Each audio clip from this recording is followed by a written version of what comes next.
नमस्कार दोस्तों, जनपद सीतापुर और यहाँ पर मैं आया हूँ नगर सिधौली और यहाँ पर मैं ऐसे महान शख्सियत से आपको रूबरू कराऊंगा जिनकी उम्र बहुत ही कम है, लेकिन राजनीति क्षेत्र में उन्होंने जो कदम अपना बढ़ाया है बहुत ही सराहनीय है।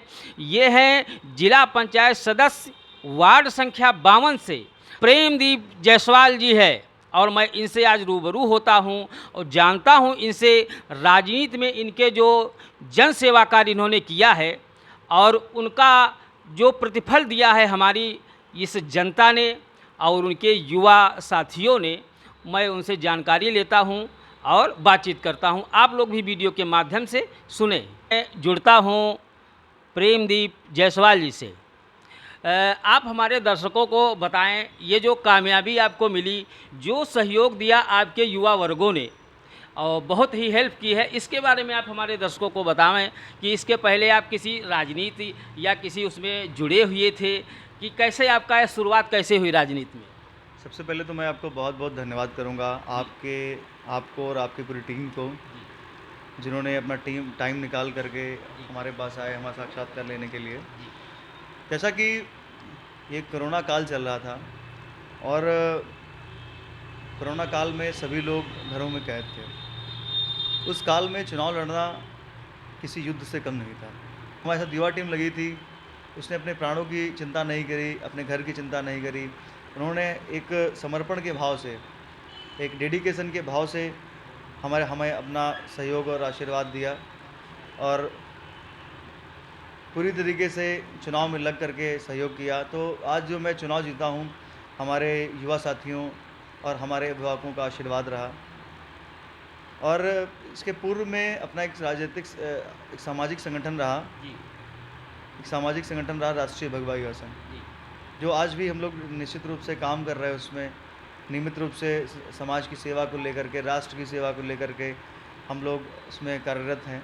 आने वाले समय में आपके द्वारा जो जनता के प्रति कार्य होंगे वो सराहनीय होंगे, ये तो हम जानते हैं, लेकिन आप भी कुछ बताएं कि आप क्या सेवा करेंगे हमारी जनता की। देखिए, जिस वार्ड की जनता ने हमें अपना आशीर्वाद दिया है, अपना स्नेह आशीर्वाद दिया है, अब मेरे मन में ये विषय नहीं है कि किसने हमको वोट किया, किसने हमको वोट नहीं किया।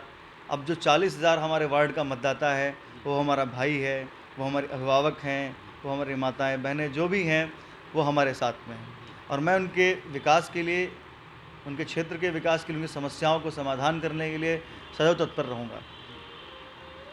देखिए, बहुत अच्छा इनका प्रयास है। आज भी जनता में जब ये जाते हैं, लोग इनको बहुत ही आशीर्वाद और सहयोग देते हैं। खास करके जो युवा वर्ग है बहुत ही अच्छे तरीके से इनसे जुड़ा हुआ है। कोई भी जन समस्या होती है उसका ये निराकरण अपने स्तर से करते हैं। और कि हमारे वार्ड की जितनी भी समस्याएं हैं, एक मूल समस्या है सड़क की। तो मेरा एक लक्ष्य है कि अपने वार्ड की सभी सड़कों का कायाकल्प कराने का हमने संकल्प लिया है कि चाहे जो रोड हो, ऐसा नहीं कि मैं जिला पंचायत की रोडों पे ही काम करूँगा। मेरा लक्ष्य है, मेरा संकल्प है कि वार्ड के अंतर्गत आने वाली प्रत्येक सड़क का कायाकल्प होगा और सरकारी सुविधाओं का शासन, हमारी नरेंद्र मोदी सरकार, हमारी योगी सरकार, ये सभी लोग सरकार की जो लोकप्रिय योजनाएं हैं, जो लोगों जनता तक पहुंचाना चाहते हैं, उन जनता तक पहुंचाने का पूरा काम किया जाएगा। और इसमें हम पूरा प्रयास करेंगे कि जनता तक योजनाएं पहुँचें। मैं एक सवाल और करना चाहूँगा। हमारे देश के भावी प्रधानमंत्री श्री नरेंद्र दास मोदी जी का एक अभियान था, बेटी पढ़ाओ और बेटी बचाओ। इस पर आपका क्या विचार है? देखिए, जिस देश में नारियों का सम्मान पुरातन काल से होता चला आ रहा है, आज से नहीं, हमारे देश में वैदिक सभ्यता से, पौराणिक सभ्यता से सभी कहीं उल्लेख मिलता है कि नारियों का सम्मान होता रहा है। और जिस देश में नारी को पूज्य माना जाता है, वो देश है भारत। और उसी मुहिम को लेकर के हम माननीय प्रधानमंत्री जी आगे बढ़ रहे हैं कि बेटी बचाओ बेटी पढ़ाओ। हमारे देश में, हमारे राष्ट्र में, हमारे भारतवर्ष में पूर्व में कई सारी विदुषियाँ हुई हैं। उन विदुषियों से प्रेरणा लेकर के हमारी जो माताएं हैं, बहनें हैं, उनसे प्रेरणा लेकर के आगे बढ़ना चाहिए और बेटी बचाओ बेटी पढ़ाओ अभियान तभी सफल होगा जब हमारी माताएं बहनें शिक्षा की ओर अपना कदम बढ़ाएंगी। देखिए, कहा भी गया है कि यत्र नार्यस्ते पूजन्ते रमन्ते तत्र देवता और यत्रे तास न पूजन्ते सर्वासरा फला क्रिया। जहाँ पर नारियों का सम्मान होता है वहाँ पर सभी कार्य जो है सफल होते हैं, और जहाँ पर नारियों का सम्मान नहीं होता है वहाँ पर सभी कार्य विफल हो जाते हैं।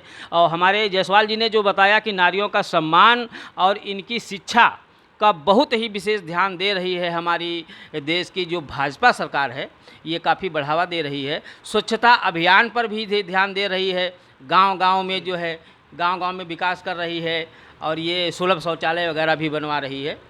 आपके क्षेत्र में कहीं कुछ आपको ऐसी कमी नज़र आई जहां पर वो कार्य आप कर सकें? देखिए, कमियां तो सभी में होती हैं, कमियां हम में भी हैं, कमियां आप में हैं, कमियां सब में हैं।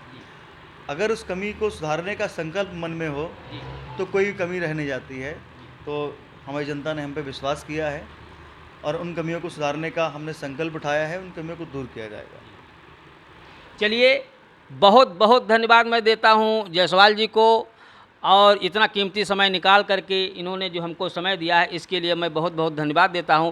आपके सहयोग में, आपके चुनाव के जो सहयोग में आपके जो युवा वर्ग जुड़े हुए थे उनको आप हमारे चैनल की तरफ से धन्यवाद दे दीजिए। देखिए, ये चुनाव प्रेमदीप जायसवाल नहीं जीते हैं जी, ये उन प्रत्येक युवाओं की जीत है जो हमारे साथ कंधे से कंधा मिलाकर चल रहे थे। जी, चुनाव के इस अभियान में लोगों के पास में चलने के लिए कोई लोग नहीं थे, उनके पास कार्यकर्ता नहीं थे।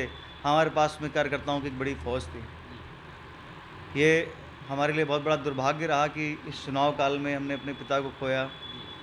एक बहुत बड़ी क्षति हुई हमें जिसकी पूर्ति नहीं की जा सकती है, लेकिन ये मैं विश्वास दिलाता हूँ कि पिता ने हमारे जो क्षेत्र में जो नाम था, उनका जो सम्मान था, स्वाभिमान था, वो बना रहेगा। और निश्चित रूप से अपने पिता के सपनों को, पिता के संकल्पों को पूरा करने का काम आगे मैं ले जाऊंगा। और ये बिल्कुल मैं सभी युवाओं से मैं अनुरोध करूंगा कि अपने पिता के सपनों को पूरा करने के लिए अगर अपने सपनों की कुर्बानी देनी पड़े तो करनी चाहिए। बहुत बहुत धन्यवाद आप सभी का, बहुत बहुत धन्यवाद।